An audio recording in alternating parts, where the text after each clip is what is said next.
What is going on, everyone? Welcome back to the channel. And today we are joined by Daniel from 42 Money. They are building a generative user interface platform allowing developers to launch their own app just by uploading a smart contract. Daniel, welcome to the show. And perhaps we could start off this whole show by perhaps introducing what you do over at 42 Money and what the product is all about. Hey Casey, thanks for having me on today. So 42 is, as you mentioned, a user interface generator. So where we started with 42 was a DeFi marketplace that allowed users to aggregate yields, or we aggregated yields across a variety of chains, and users could come to one place and could do interchain swaps. They could find the best yields, they could hunt for airdrops, etc., etc. What we realized quickly was that we needed to learn how to integrate protocols faster and faster as new DeFi protocols were coming about. How do we integrate them into 42? So what we decided to do is to start building with an LLM that allows us to find a smart contract, and based on that smart contract, automatically pull or generate a front end within the 42 platform. That allowed us to start integrating across platforms quicker and quicker.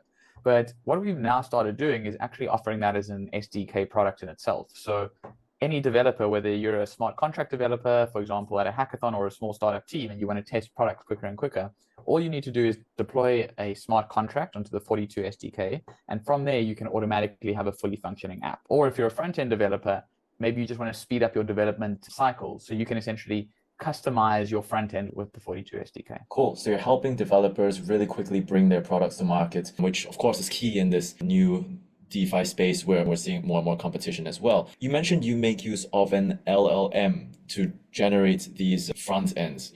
How exactly does it work? Perhaps you can elaborate a bit more about how the process would work if a developer were to say upload a contract, and perhaps are there any customization options when they make use of this platform? So right now in its beta product, there are no customization options, but we are obviously working on that soon. Smart contract ABIs are all pretty standardized in terms of the inputs and the fixed query fields, or the fixed fields. So what we're doing is we're saying wherever there's a user input, essentially that requires an input and a button. A lot of the smart contract structures are pretty similar, but then it's just about how do you actually design a beautiful front end around those smart contracts. And that's what we're using the LLMs for, in layman's term.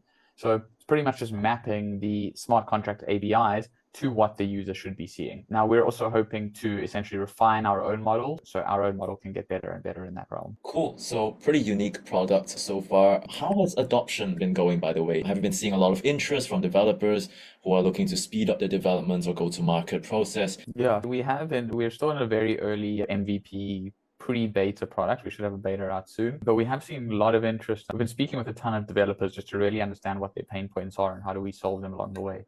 So we will be launching at some hackathons in the next few months, which we're pretty excited about. Cool. And given that it is such a unique new product that you are building in the space, did you face any challenges while creating 42 Money, especially as I understand it in its new form where you're really creating this generative tool? Yeah, there's been a lot of challenges along the way. So I founded 42 in its original form over 2 years ago, and that was in a very different sort of idea, or very different. That was right before the Terra collapse. So we raised a little bit of money back then, definitely not nearly enough. And then Terra crashed, and it was pretty much a pure bear market last like 2.5 years. We were also very focused on the Cosmos ecosystem. That was tough too in itself. We deployed our open beta product sort of 2 months ago with the 42 aggregator. But as mentioned, we just started realizing that firstly, user adoption in DeFi, specifically in Cosmos DeFi, is not that high at the moment. We did then start integrating across EVM chains. So we integrated Aave across a variety of different L2s. But most recently, we obviously, as mentioned, we decided to move into this, getting the team aligned into building a full new product, considering we had spent the last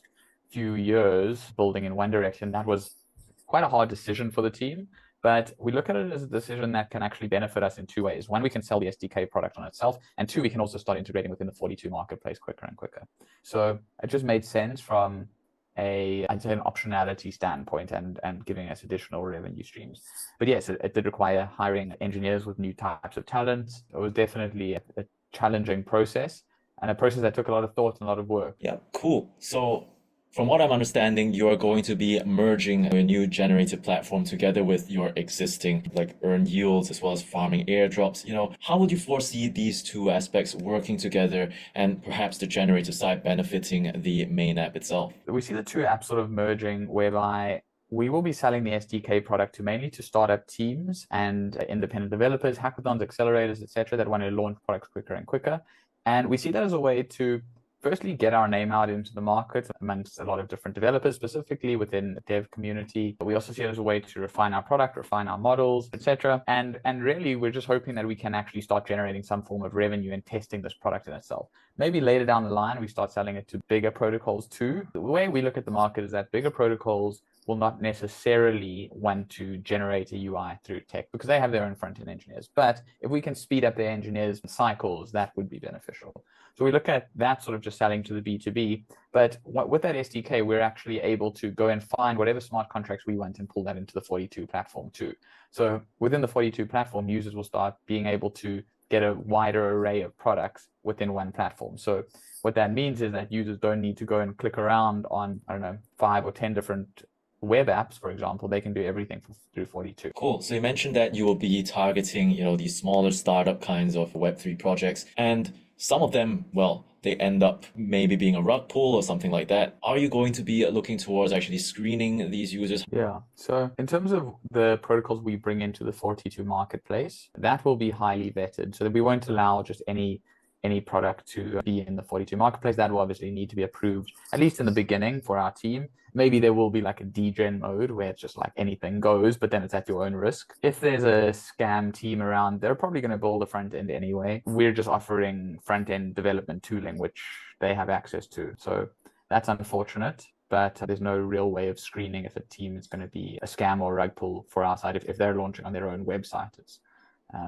That's unfortunate that we can't prevent that in any way. Cool. And now looking forward into the near future, what are the next immediate things that the viewers of this channel can look forward to coming from 42Money? I get that you have some new products in the pipeline as well. Yeah, so really we want to get this SDK out as quickly as possible and start getting live user feedback on it. And really we want to start actually allowing teams to generate beautiful front ends for themselves and super easily. We are hoping that through this product, we can actually start scaling the Web3 space. I know my team and a lot of other teams have had a lot of front-end development issues. And with the rise of generative user interfaces, we think we can speed up that process and hopefully bring more Web3 apps to the market. So yeah, we're just really hoping that we can actually allow teams to build easy, beautiful web apps. Amazing. Now, rounding out this whole show on a more personal note, where do you see the entire DeFi space going in general, or the Web3 space, and what kind of role do you envision 42Money playing in this overall ecosystem? So, I mean, I think everyone that's still in the ecosystem at this point does see the ecosystem growing. I think that's something we have to believe. But yeah, I mean, there's obviously a lot of change coming over the next few years, a lot of regulatory change, a lot of tech change. I think Web3 and AI play very closely intertwined with each other. I think obviously with centralized models, you theoretically should have decentralized AI in terms of like signing of messages or signing of transactions. How do you know it's a real person? Theoretically, you want your own wallets or your own signers. And I think managing funds, I think AI and DeFi are going to work very much hand in hand. So yeah, I really foresee the space growing. I also think that I think AI agents are going to be a huge thing in the future. So you give an AI your money and it pretty much runs with that. It makes you more money, theoretically. I do think that there's going to be a lot of problems before it gets to that final stage. I think there's going to be a lot of scams and hacks along the way there. But the one thing that I do think is going to be consistent through that whole process until we get there is that users like you and I want an interface. Right now, we're speaking to each other on our computers, and that's our user interface. And we're hoping that 42 can actually generate user interfaces across the whole Web3 space. So we're starting off now with a few examples within DeFi, but really we can theoretically go anywhere from here. If you say, for example, you want to create an order book platform, and doesn't necessarily have any smart contracts of itself, we would like 42 to be able to create that system for you very quickly. So yeah, we're hoping to just expand the DeFi landscape. Cool. That all sounds really exciting things to come. So Daniel, thank you so much for coming on today's show today. Really exciting stuff that you are working on at 42Money. Guys, that was Daniel from 42Money. If you want to find out a bit more about what they do, as well as the latest developments in their ecosystem, then all the links will be down in the description below. Hopefully you found this video informative and interesting. If you did, do leave a like and consider subscribing to this channel. With all that being said, thanks for watching, and I'll see you in the next one.